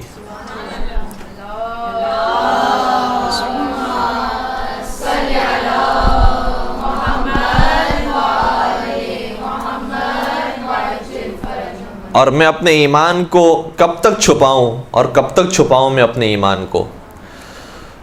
تو یہ سب کے سب وہ ہیں کہ جو پنجتن پاک سے محبت رکھنے والے، لیکن نقطہ یہاں پر وہی ہے کہ جب انسان کے منصب کی بات آتی ہے، دنیاوی اور مادی لذتوں کی بات آتی ہے، تو پھر ان ساری لذتوں پر انسان اپنے عقیدے کو، اپنے ایمان کو قربان کر دیتا ہے. اور دنیاوی منصب جب حاصل کرتا ہے تو پھر اس منصب کا فائدہ اسے دنیا کے اندر تو مل سکتا ہے، آخرت میں اس کے لیے کوئی فائدہ نہیں.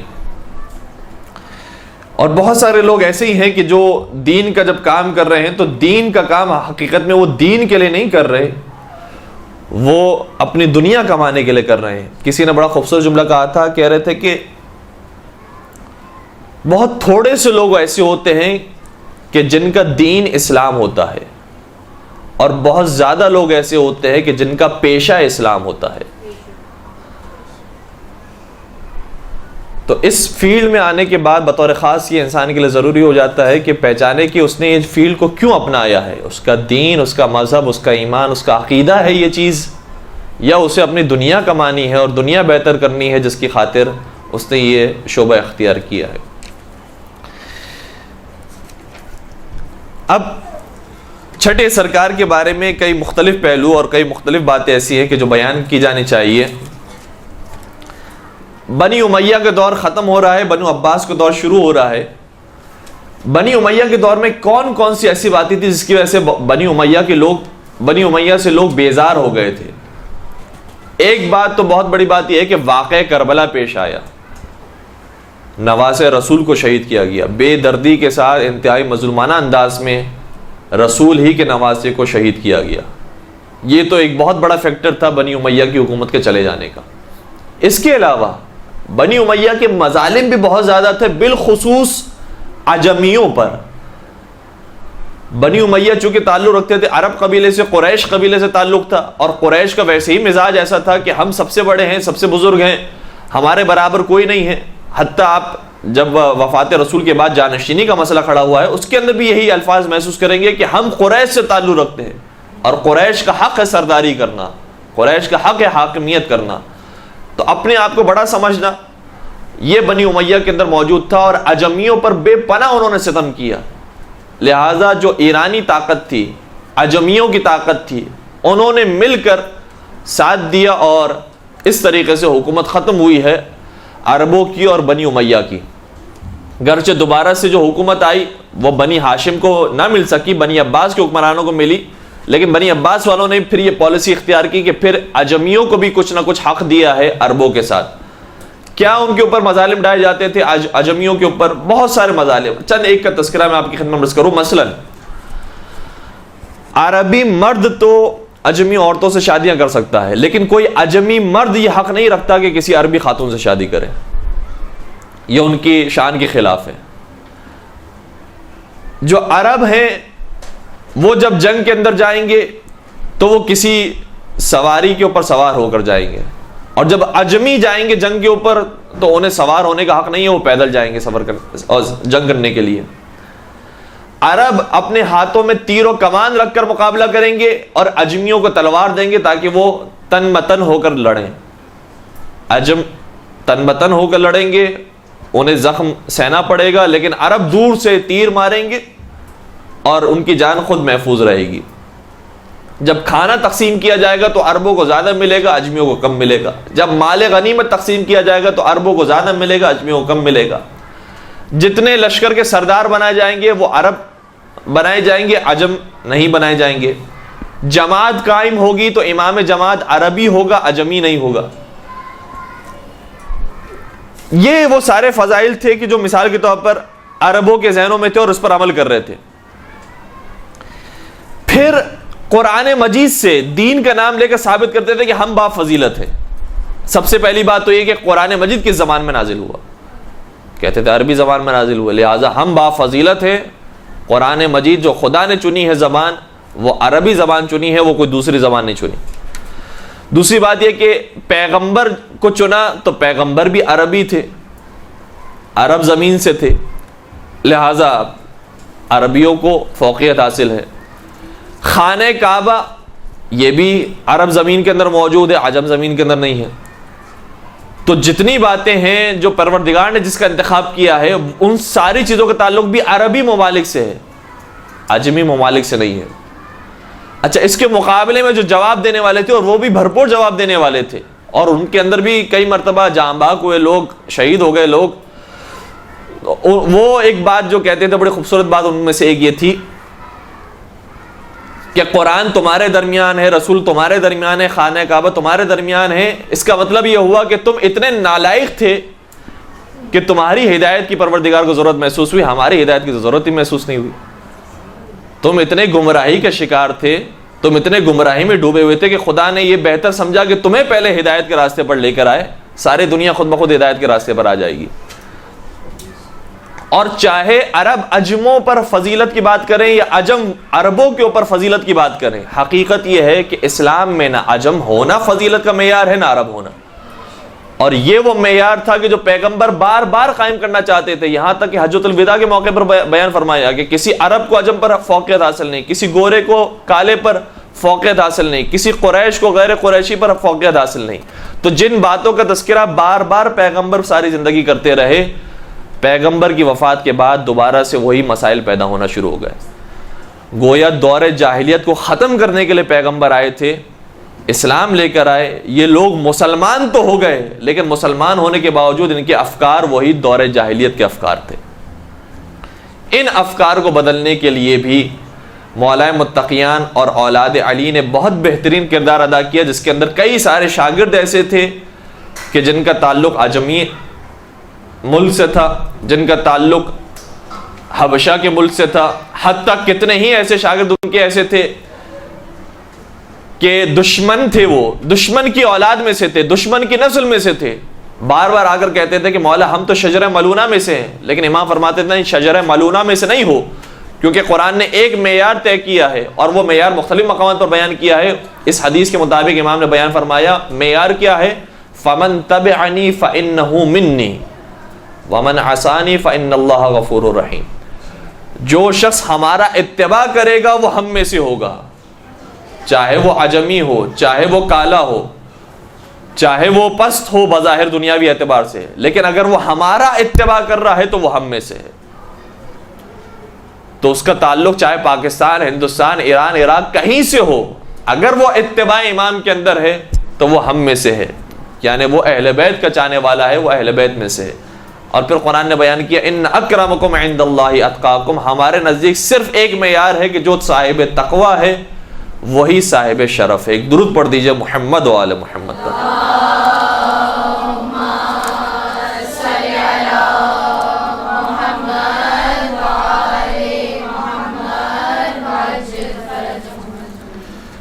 پھر چھٹے سرکار نے جس ایک روش کو ختم کرنے کی کوشش کی اور ابو حنیفہ نے اسے بہت پروان چڑھانے کی کوشش کی، وہ تھا قیاس کا مسئلہ، مسئلہ قیاس۔ قیاس اور قیاس جیسے دوسرے الفاظ کبھی کبھار ادبیات میں استعمال ہوتے ہیں اور لوگ سمجھ رہے ہوتے ہیں کہ اس کا یہ مطلب ہے، لیکن حقیقت میں اس لفظ کے بہت سارے مطالب ہوتے ہیں۔ جیسے ہم آزادی جو ہے، لفظ آزادی، آزادی ہونا چاہیے۔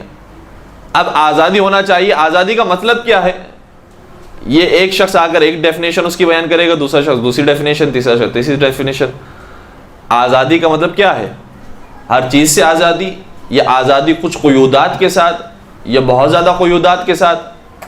تو کچھ الفاظ ایسے ہوتے ہیں جس کے مطلب واضح نہیں ہوتے، انسان بس کہنا شروع کر دیتا ہے کہ یہ اچھی چیز ہے، یہ بری چیز ہے۔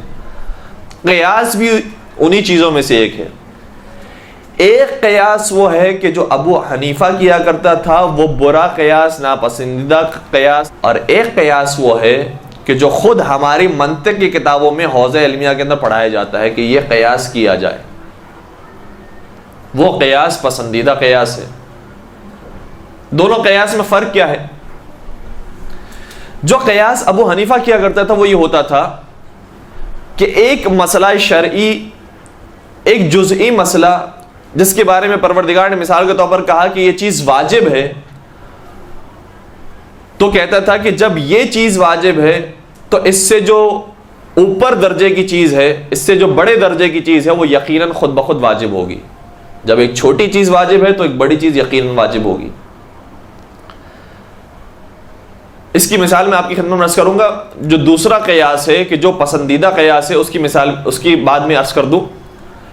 دوسرا قیاس کیا ہے جو آج حوزہ علمیہ کے اندر پڑھایا جاتا ہے اور کہا گیا ہے کہ یہ قیاس اگر کیا گیا ہے تو اس کے مطابق حکم شرعی دیا جا سکتا ہے۔ وہ کون سا قیاس ہے؟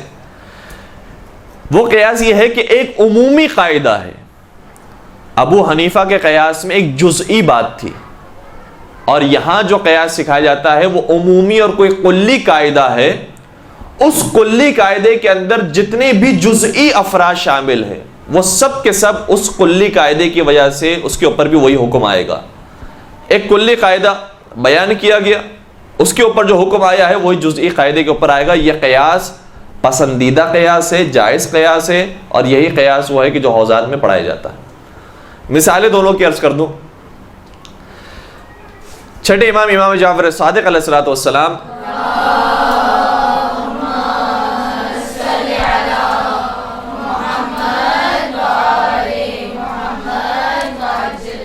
ایک مرتبہ ابو حنیفہ کے سامنے آئے اور کہا کہ میں نے سنا ہے کہ تم قیاس سے فیصلہ کرتے ہو، بلکہ اس کے اندر مختلف روایتیں آئی ہیں۔ مثلا 3 بزرگان تھے جس میں سے ایک ابو حنیفہ تھا، بعض میں آیا کہ خود تنہا تھا ابو حنیفہ، اور امام نے بیان کیا، امام نے سوال کیا کہ بتاؤ کہ تم کیا قیاس پر عمل کرتے ہو؟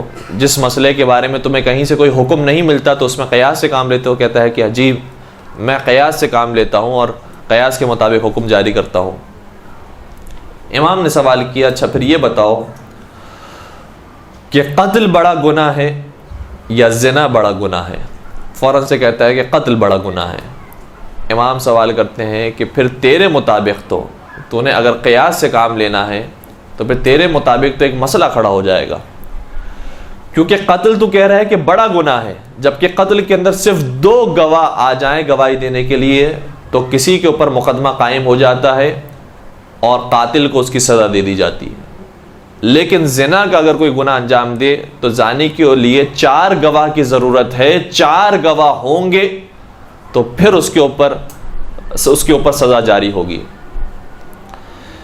اور تو جو قیاس کر رہا ہے اور تو جو یہ کہہ رہا ہے کہ میں ہر مسئلے کے اندر قیاس سے حکم لگاتا ہوں، تو زنا جو چھوٹا گناہ ہے اس میں جب 4 گواہ کی ضرورت ہے تو کم از کم قتل جو بڑا گناہ ہے اس میں بھی 4 گواہ کی ضرورت ہونی چاہیے،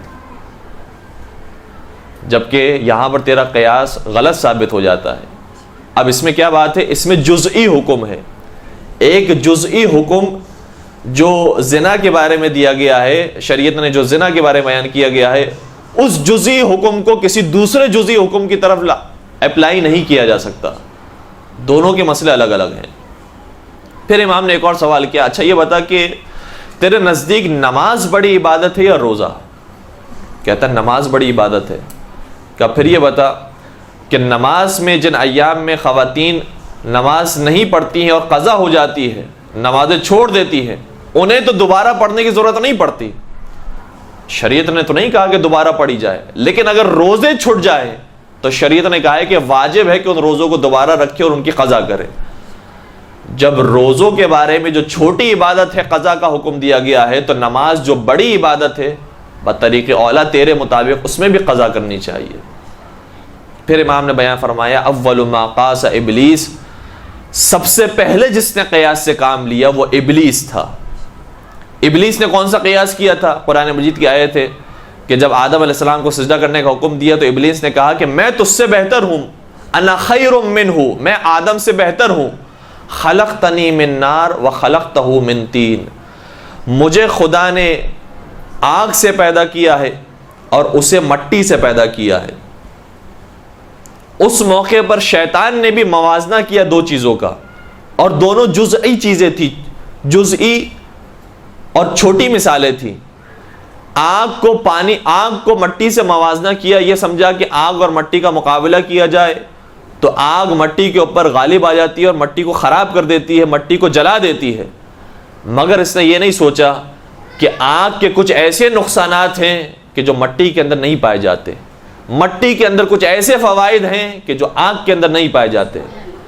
اس نے صرف ایک زاویے سے نگاہ کی اور یہ سمجھا کہ میں اس سے بہتر ہوں، چنانچہ سب سے پہلے قیاس کرنے والا ابلیس تھا۔ اگر تو نے بھی قیاس کیا ہے ایک حکم شرعی کو دوسرے حکم شرعی کے ساتھ تو تو نے بھی ابلیس کی پیروی کی ہے۔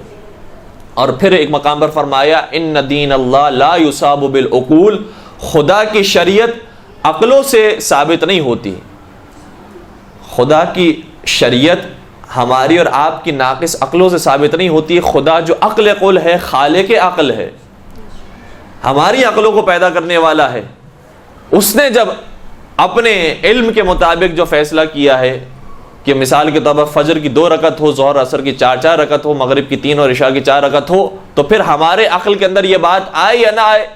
جب خالق عقل نے اس طریقے سے حکم دیا ہے تو اسی کے مطابق عمل کرنا چاہیے۔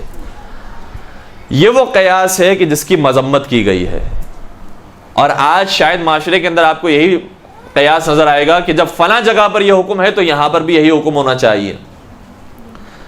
مثال کے طور پر جب جائز قرار دیا ہے کہ انسان نماز کی حالت میں، آپ خواتین کے لیے ایک مثال عرض کروں کہ خواتین کے لیے نماز کی حالت میں پیروں کا مثال کے طور پر ایک حصہ کھلا رکھنے کی اجازت ہے، اگر کوئی نامحرم مرد نہ دیکھ رہا ہو۔ لیکن اگر کوئی نامحرم مرد دیکھ رہا ہو تو پھر حکم دیا گیا کہ اس حصے کی بھی حفاظت کی جائے، اسے بھی چھپایا جائے۔ اب یہاں پر ہم قیاس کریں کہ کیا مرد، ایک عام نامحرم مرد، وہ زیادہ غیرت مند اور وہ زیادہ ایسا شخص ہے کہ جو انسان کو اور خاتون کو دیکھے گا، یہ پروردگار جو ہر جگہ سے انسان کو دیکھ رہا ہے، پروردگار جو ہر جگہ پر موجود ہے، جب اس پروردگار کے سامنے ہم کھڑے رہ کر اس طرح سے عبادت کر سکتے ہیں تو پھر کیوں ایک نامحرم مرد کے آ جانے کے بعد ہمیں کہا گیا کہ زیادہ حصے کو چھپایا جائے؟ ایک محرم رشتہ دار ہے، اس سے کہا گیا کہ اگر حجاب نہیں کیا جاتا، ایک عام ہولیے کے اندر خاتون موجود ہے تو کوئی مذائقہ نہیں، لیکن اگر کوئی نامحرم رشتہ دار آ جائے، چاہے وہ نامحرم رشتہ دار کے ساتھ ساری زندگی گزاری ہو، تب بھی حکم یہ دیا گیا ہے کہ اس کے سامنے حجاب کے ساتھ جائے۔ یہ ہماری عقل میں نہیں آتی بات، لیکن وہ جو خالق عقل ہے، ہماری بھی عقل کو پیدا کرنے والا ہے، اس نے یہ حکم دیا ہے کہ اسی کے مطابق عمل کیا جائے تو ویسے ہی عمل کیا جائے گا۔ یہ وہ قیاس ہے کہ جس کی مذمت کی گئی، وہ قیاس کہ جسے پسندیدہ قرار دیا گیا ہے، وہ ایک عمومی قیاس۔ وہ کون سا قیاس ہے؟ مثال کے طور پر میں اس کی ایک چھوٹی سی مثال عرض کروں، وقت تقریباً تمام ہو گیا۔ وہ یہ ہے کہ اگر یہ حکم آ گیا، ایک شریعت کا حکم ہے کہ جتنی بھی نشہ آور چیزیں ہیں ان کا استعمال کرنا حرام ہے، اور ان نشہ آور چیزوں میں سے ایک نشہ آور چیز مثلا شراب بھی ہے، ایک دوسری نشہ آور چیز کسی نے جدید زمانے میں ایجاد کی اور اسے بھی نشہ آتا ہے، وہ شراب نہیں ہے، وہ کوئی دوسری چیز ہے، وہ شراب کے علاوہ کوئی اور دوسری چیز ہے، لیکن اس کا بھی نتیجہ یہ نکلتا ہے کہ انسان کو نشہ آتا ہے۔ تو ایک عمومی قاعدہ یہ دیا گیا کہ جتنی بھی چیزیں نشہ آور ہیں سب حرام ہیں، چاہے وہ شراب ہو چاہے وہ شراب کے علاوہ ہو، تو خود بخود وہ چیز جو شراب نہیں ہے مگر نشہ لے کر آتی ہے وہ بھی حرام ہو جائے گی۔ اسے کہا جاتا ہے کہ یہ وہ قیاس ہے کہ جو صحیح قیاس ہے، اور اس قیاس کے مطابق اگر کوئی عمل کر رہا ہے تو وہ درست عمل کر رہا ہے۔ تو وہ قیاس کے جو حوزہ علمیہ کے اندر پڑھا جاتا ہے، منطق کی کتابوں میں پڑھا جاتا ہے، اور جس کی تعریف بیان کی جاتی ہے، وہ قیاس کچھ اور ہے، اور ابو حنیفہ کا جو قیاس ہے اس کا معنی کچھ اور ہے، اس کا مطلب کچھ اور ہے، اور وہ ناقابل قبول اور ناپسندیدہ قیاس ہے۔ ایک درود پڑھ دیجیے گا محمد و آل محمد پر۔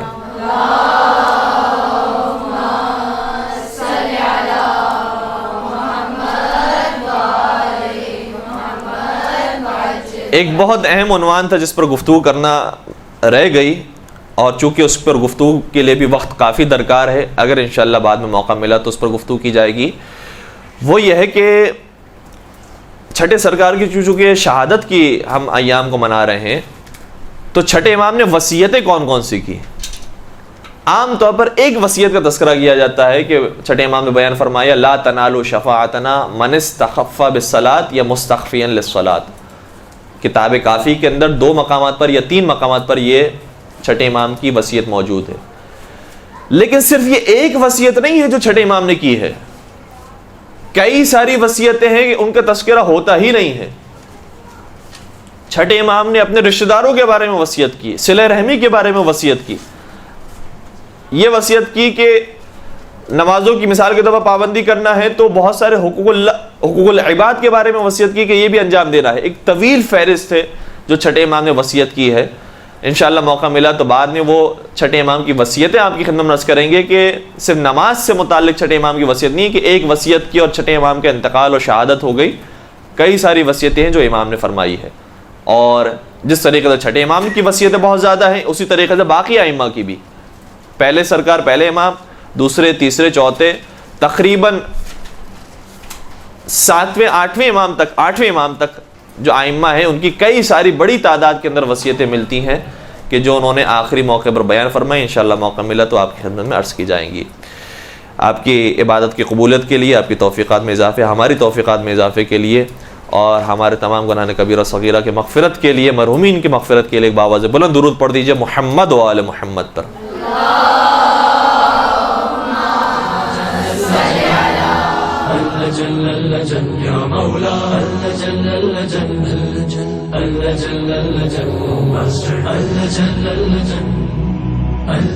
يا صاحب السماء